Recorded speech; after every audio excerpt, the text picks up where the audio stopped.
Hi, it's Katrina. Number 10. Bulgarian Brides. In a collection of graves dug up in Bavaria, Germany, scientists discovered several elongated skulls, believed to be those of people who moved into the area from very far away. The skulls were unearthed in graves found in what were mostly Bavarian farming hamlets.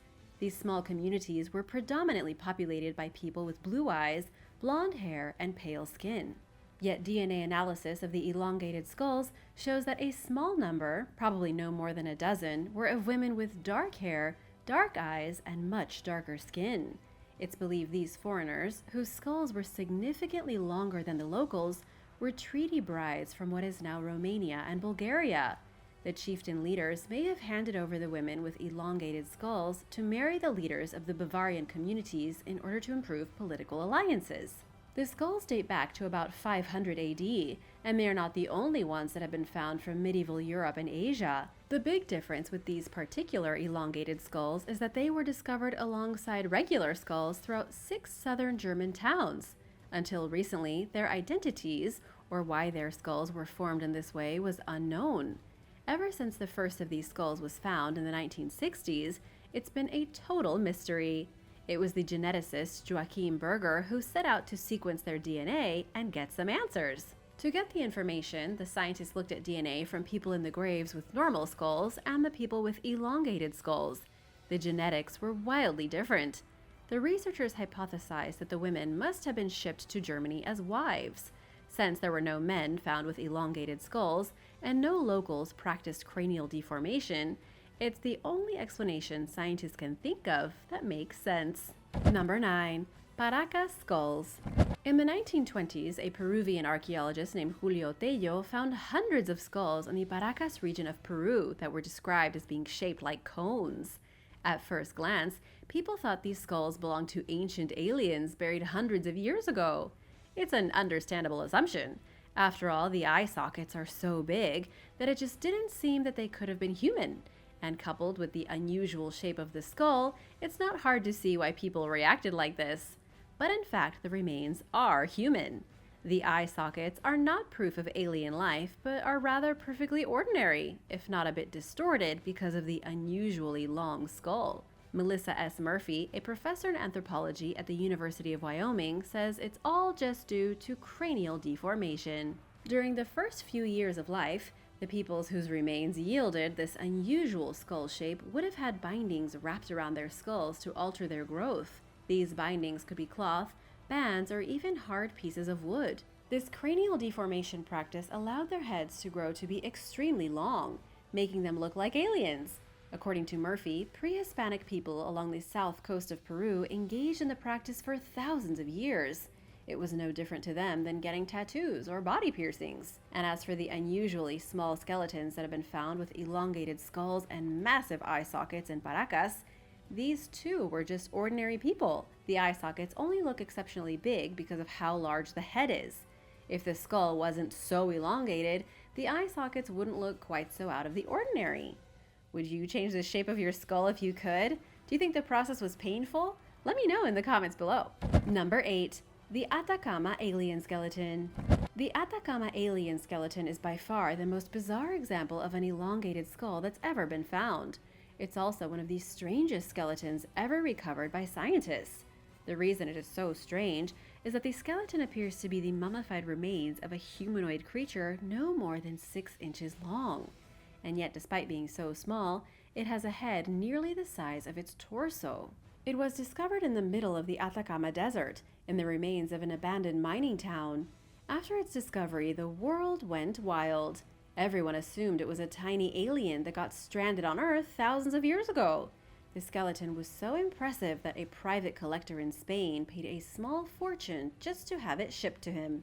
But here's the truth. The Atacama alien isn't an alien at all. Instead, these remains indicate not proof of an alien life form presence on Earth, but a tragedy. Scientists in California extracted DNA from the bones of the mummy to solve the case once and for all. Rather than being a visitor from another world, the skeleton was from a little girl. DNA has proven the skeleton did in fact belong to a human, a girl who was either stillborn or who died immediately after birth. The reason for her death is the same reason for her extraordinarily tiny skeleton. She suffered from several different conditions that gave her such a tiny body, such as congenital diaphragmatic hernia. What started as a conspiracy theory about aliens turned into a very tragic story about a woman who gave birth to a malformed infant. The genetic tests revealed the truth of the matter and settled the theories about alien lifeforms in this case once and for all. Number 7. Pointy skulls in Croatia. A new study is looking for a correlation between artificial cranial deformation and migration after the fall of the Great Roman Empire. Scientists believe skull modification, people using different methods to shape their skulls into a point, may have been a rather extreme way to show one's identity to the outside world from between the years 300 and 700. This was during the time when groups like the Goths and the Huns were squabbling for territory in the ruins of the Roman Empire. In eastern Croatia, at a site called Hermanov Vinograd, archaeologists discovered a burial pit with the corpses of 3 teenage boys. The teens died sometime between 415 and 560. 2 of them had deformed skulls. According to National Geographic, a DNA analysis revealed that all 3 of the boys had vastly different genetic backgrounds. The one that didn't have an elongated skull came from Western Eurasia. The boy with the moderately elongated skull came from the Near East. And finally, the boy with an extremely elongated skull descended from East Asia, probably Japan or Korea. The lead author of the study, Mario Novak, says the DNA results were a huge surprise. He also says it goes to show that people from all over the world were migrating into this part of Europe, interacting with one another, and even using elongated skulls as a visual indicator to show which cultural group they belong to. Number 6. The Mangbetu People. Elongated skulls sound like something that happened hundreds and hundreds of years ago. The truth is that the practice of cranial deformation was happening until very recently, in what is now the Democratic Republic of the Congo. The Mangbetu people of Central Africa have a distinctive look because their heads are shaped like cones. These people are living proof that the skulls found in Mexico, China, Europe, and elsewhere never belonged to aliens, but just people who practice this particular custom. To the Mangbetu people, it was part of their cultural identity. Beginning just after birth, they would wrap the head of a baby tightly in cloth. The procedure continued for years until the infant's head grew into the desired shape. Either that, or until something went fatally wrong. How long has this been happening here? The answer is centuries. Skull elongation was a status symbol among the ruling class. The most beautiful, the most majestic, and the most powerful all had elongated skulls. The practice didn't begin to die out until the 1950s, when the Europeans arrived. The Belgians took over the Congo, and the practice was viewed as barbaric, so the government outlawed skull elongation. And now for number 5, but first, it's shout-out time! Big thank you to Molly Perkins and family. Hi guys! If you are new here, be sure to subscribe if you haven't already, because we have lots more videos about amazing and mysterious discoveries coming soon. Number 5. Ancient Chinese skull reshaping.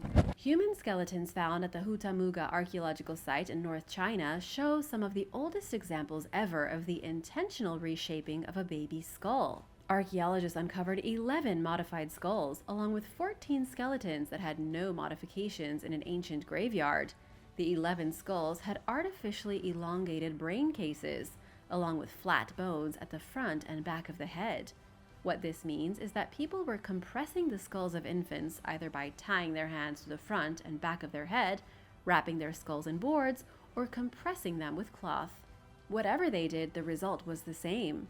Out of the 11 skeletons, 4 belonged to adult men, 1 belonged to an adult woman, and 6 were from children. The ages spanned between 3 and 40. But what makes the discovery so unique, especially when compared to the rest of the other skulls I told you about, is that some of the oldest skulls were found here in sediment from 12,000 years ago. This proves without a doubt that cranial deformation has been going on perhaps since the dawn of humanity. Number 4. Deformed skulls in Hungary. The largest graveyard filled with deformed human skulls happens to be in Hungary. It was here from between the 1960s and 1990s that archaeologists found the skeletal remains of about 96 people who lived during the 5th century. 51 of these individuals had artificially elongated skulls. That makes the ancient cemetery the biggest burial ground ever found in Central Europe in relation to how many altered skulls were inside of it. What's even more fascinating is that the graveyard contains bones that span across 3 generations, showcasing 3 distinctive groups of people. The first people buried here were definitely Romans. They were found with their graves lined by brick, put together quite neatly. The second group of people came several years after, but were not Roman at all. These were the people with their skulls modified to be extremely long. It looks like what happened was that after the Romans fell in the early part of the 5th century, people the Romans had viewed as barbarians came into their cities, invaded their graveyards, and buried their own dead on top of the Romans. Number 3. The elite Coyagua. A new study of over 210 skulls from a pre-Inca society in Peru has led scientists to speculate that cranial deformation may have developed slowly over time. They have also learned that 600 years ago in South America, the most elite members of society had artificially elongated heads shaped like teardrops. This is about 300 years before the Inca arrived in 1450. The prominent members of the Coyagua civilization focused on having a more stretched out kind of look.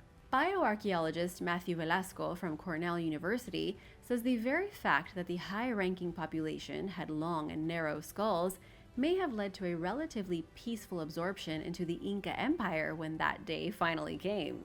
Because of the uniform head shapes, this could have encouraged a collective identity among the elites of the Coyagua. This may have helped the leaders to negotiate coexistence with the Inca rather than trying to fight against them.